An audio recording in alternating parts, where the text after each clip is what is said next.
control the vertical.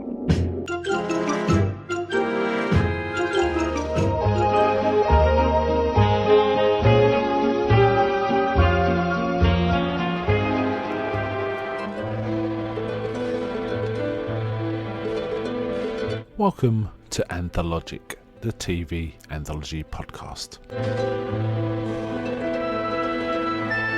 I am your host, Mark.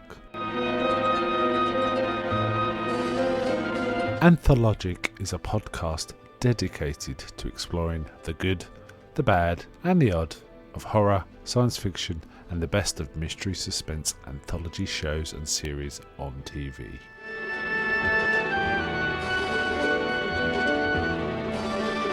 Join me as we slip through the cracks of reality to approach the extremes of experience, where we can peruse the stories and art of a sinister fairground of strange and wonderful rides.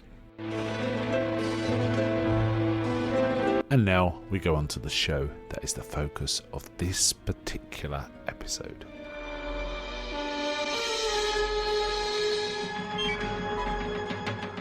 Welcome to this episode of Anthologic with your host Mark. Today I am covering some Stephen King actually. This is an anthology series called Nightmares and Dreamscapes with a subtitle From the Stories of Stephen King. It was actually an 8-part series made by TNT that debuted in 2006. It just showed for, I think, from July to August 2006. 8 parts, as I say. Probably an hour of TV each. I mean, if you watch it without adverts, it's about 50 minutes. The first one is, anyway. And this series was made in Australia, Melbourne, Australia, for some reason. It's, as I say, it's based on stories of Stephen King. Now, Stephen King has a collection called Nightmares and Dreamscapes, but in fact, these stories seem to come from his various collections.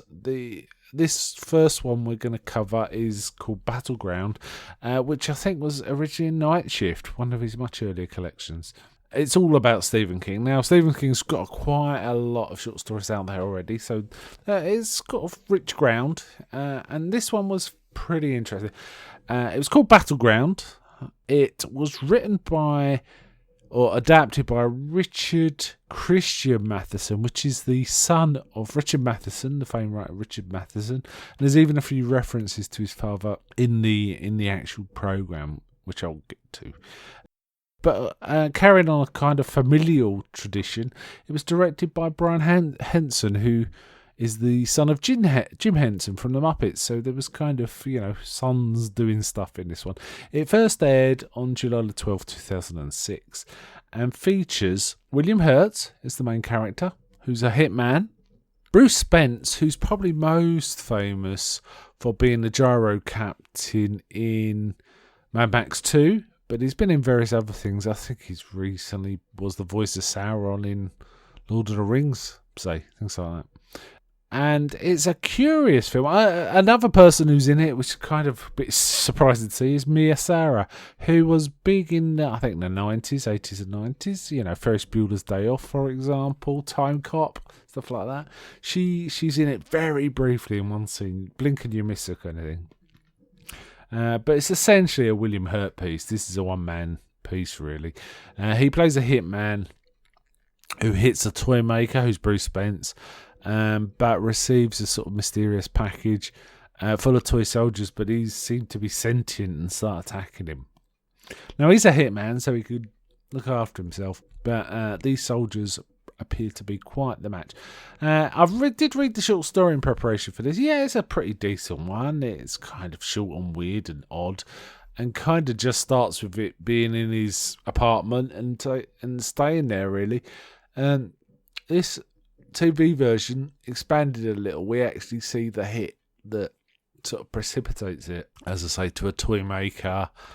Then he receives a package, and then it all kicks off once the soldiers get out. He's sort of in his own apartment, and it's like a battleground in his own apartment. So Battleground's an appropriate name. Interesting episode this, because it had not a single line of dialogue, apart from some stuff you hear in the background, some words in the background.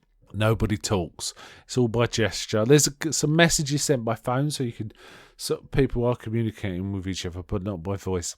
So it's kind of an experiment. Given it ran for 50 minutes, it's quite a push to do that without any dialogue whatsoever.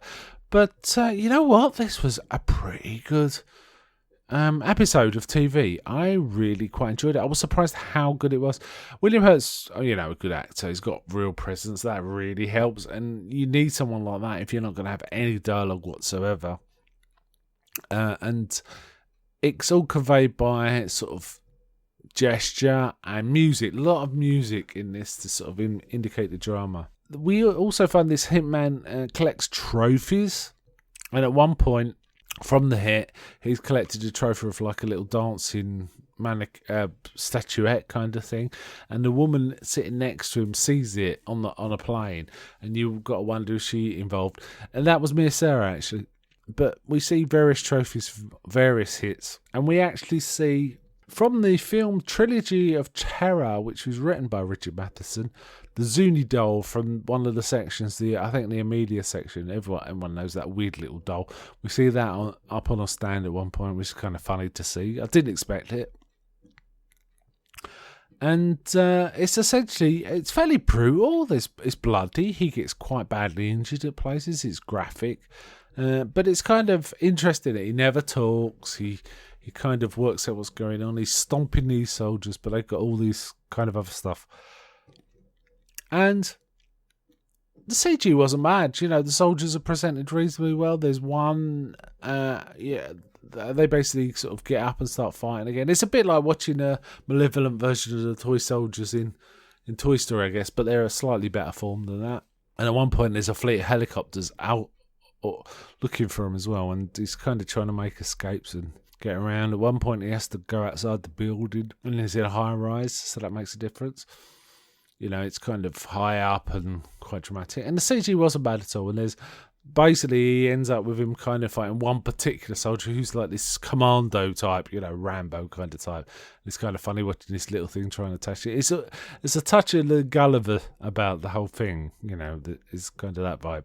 But it ends on a sort of a finale, which is very similar to the written story. There's kind of quite a lot of parallels. They're not quite the same, but they're similar. And I think this was a very effective. I really, really wasn't expecting much from this, and it kind of delivered. So I'd give this a strong recommend. This interesting series. I'll kind of be looking forward to seeing more of these. It's obviously going to be a while the way I sort of schedule these, but this was pretty. I really was, there was very little comments about it on anywhere. No one really. I assumed it was going to be very by the numbers, but it was kind of fun. Now, I understand the premise has already been done in a few other shows. I believe there was an episode of Twilight Zone where a man has to battle these tiny things. I don't know, I can't remember if they're aliens or what, but it's kind of been done in other places. And apparently Darkroom Anthology series also did a version that's something like this, and the concept was also sort of reused or used in other movies such as Tales from the Hood, and I guess Small Soldiers have got a touch of this, but it's not quite the same kind of thing.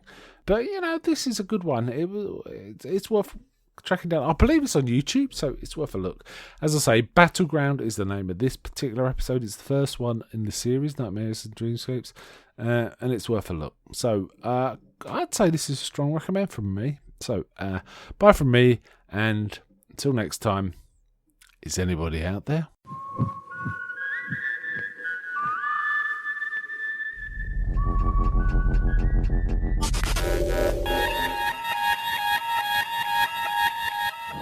We now return control of your television set to you until next week at this same time, when the control voice will take you to